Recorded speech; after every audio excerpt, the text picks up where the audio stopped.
주님께서 여러분과 함께 마르코가 전한 거룩한 복음입니다.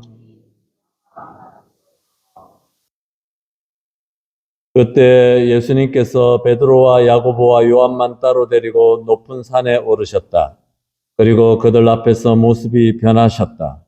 그분의 옷은 이 세상 어떤 맞은 장이도 그토록 하얗게 할 수 없을 만큼 새하얗게 빛났다. 그때 엘리야가 모세와 함께 그들 앞에 나타나 예수님과 이야기를 나누었다. 그러자 베드로가 나서서 예수님께 말하였다.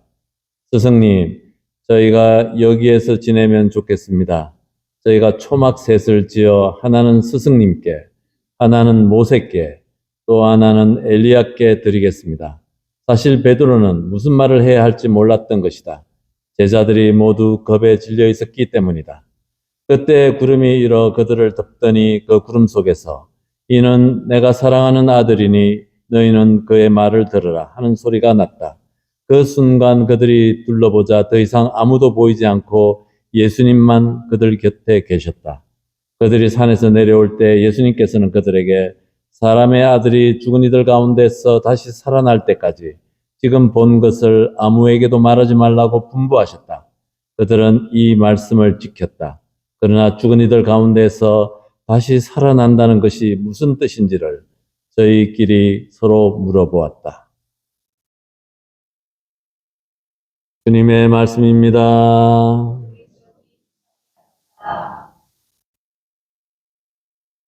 삼위 예수님.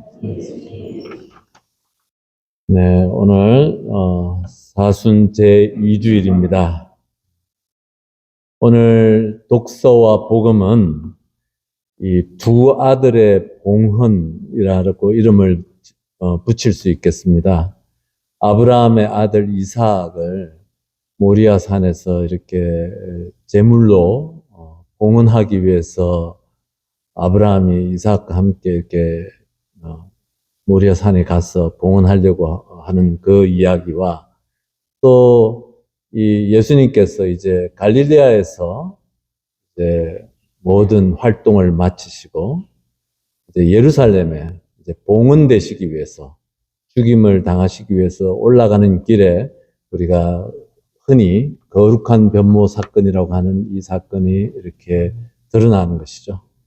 그래서 아들을 봉헌하는 것이죠. 아들을 봉헌하는 것. 그래서 이 첫 번째 아브라함이 이삭을 봉헌하는 이야기는 참 우리가 이해하기 어렵습니다. 늙음하게 정말 하느님께서 선물로 희망으로 약속으로 주신 그 아들을 봉헌하라고 하니까 아브라함이 침묵 가운데 묵묵히 순종하면서 이렇게 올라가는 그 모습입니다.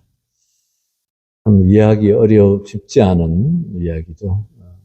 아브라함이 젊었을 때는 두려움 때문에 편법을 쓰고 그래서 자기 아내 사라를 누이라고 속여서 다른 남자의 침실에 이렇게 들어가도록 이렇게 했던 그 부족한 신앙이 약했던 사람인데 이제 나이가 들어서 이제 정말 귀한 아들, 희망이고 약속이었던 그 아들마저도 침묵 가운데 하나님께 되돌려드리는 그 선물, 아들이 선물인데 그 선물을 주신 분에게 돌려드리는 그 성숙한 신앙을 이렇게 보여줍니다. 거기에 반해서 오늘 복음은 또 다른 아들의 봉헌입니다. 예수님이라는 그 하느님의 아드님의 봉헌인 것이죠. 예, 그리스도교 안에 그리스도교의 가장 큰 신비가 우리가 묵상하고 기도하고 또 알아들어야 되는 그 신비가 무엇이냐면은 바로 왜 하느님께서 순환을 당하시고 왜 십자가에서 죽임을 당하시는가 이것이 그냥 우리가 살아가면서 만나는 십자가를 지고 가게 하시기 위해서 그냥 이렇게 죽임을 당하셨다 정도가 아니고 더 깊이 알아들어야 되는 것이죠. 이것이 가장 큰 신비입니다. 우리는 이것을 준비하는 시간이 바로 이 사순절이죠. 사순절은 예수님의 순환과 죽음 그리고 부활 우리가 파스카라고 하는 이 신비를 더 깊이 알아듣도록 초대받는 시간입니다. 가장 감동적인, 가장 마음에 다가오는 설명은 예수님께서 왜 순환을 당하시고 죽임을 당하셨을까? 가장 감동적인 해석은 이렇게 다가옵니다. 하느님께서, 예수님께서 우리 각자를 깊이 만나시고 싶어 하셨기 때문에 우리 각자, 우리 살아가면서 정말 힘든 순간, 고통스러운 순간, 이해되지 않는 그 상처들, 아픔들, 정말 무력감에 빠지고 무의미함들 그 속에서 조차도 하나님께서 우리를 깊이 만나시고 싶으셨기 때문에 십자가를 받아들이셨고 죽음을 받아들이셨다는 것이죠. 아브라함이 이삭을 바치는 것이 아들을 바쳐라. 하나님께서 우리한테 그런 요구를 하시지는 않습니다만은 그 비슷한 상황들, 우리가 각자가 일상생활에서 겪고 있는 그런 여러 가지 고통과 어려움, 한계 상황들이 있을 거예요. 그 상황들이 바로 아들을 바치는 사건이고, 또 우리 각자가 하나님의 은총으로 모두 복을 받고 평안하고 기쁘고 즐겁기만 했으면 좋겠습니다만은 어디 인생이 그렇기만 합니까?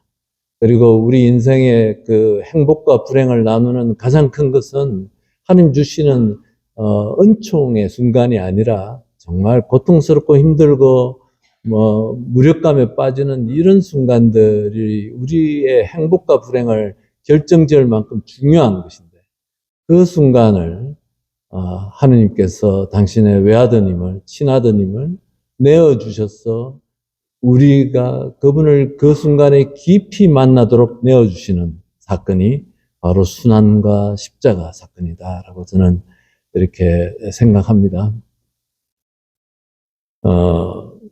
고통, 불합리하고 이해하지 못하는 고통, 우리가 어떤 고통들은 내가 준비되어져 있어서 I'm ready to accept 이렇게 받아들일 준비가 되었을 때는 그 고통을 쉽게 이겨냅니다만은 정말 작은 거라도 내가 준비되어 있지 않거나 이해하지 못하는 고통들은 우리는 그 앞에서 분노하고 상처받고 위축되고 도망가고 우울해지고 이런 것이죠. 그 순간 하느님을 찾으라고, 우리와 함께 하시는 임마누엘 하느님을 찾으라고 이렇게 예수님께서 이제 십자가의 길을 가시기 위해서, 바로 예루살렘에서 순환을 당하시기 위해서 올라가는 길에 거룩하게 변모되었고 바로 순환의 영광을 드러내는 사건입니다. 그래서 바로 그런 예수님이 하느님 아버지께서는 기쁘셨고, 그래서 이는 내가 사랑하는 아들, 내 마음에 드는 아들이고 너희는 그의 말을 들으라라고 이렇게 초대하시는 거예요.